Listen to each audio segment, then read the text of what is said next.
சுதர்சன். அயோத்தி என்ற நாட்டை தசரதர் ஆண்டு வந்தார். அவர்கள் 3 மனைவிகள், 4 புலவர்கள். அவர்களுக்கு திருமணமாகி பல வருடங்களாயும் புத்திர பாக்கியம் இல்லை.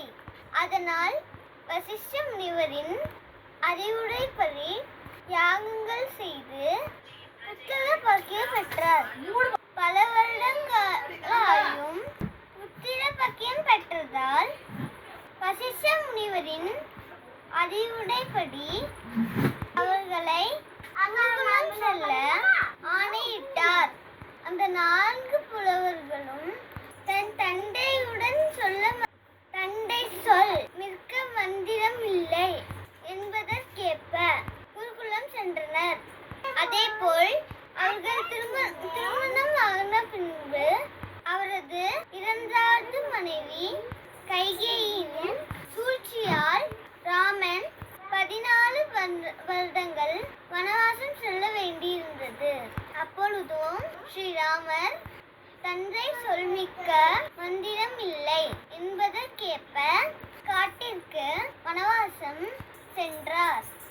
வனவாசத்தின் பொழுது தசரதர் சரியில்லாத காரணத்தால் இறந்து போனார்.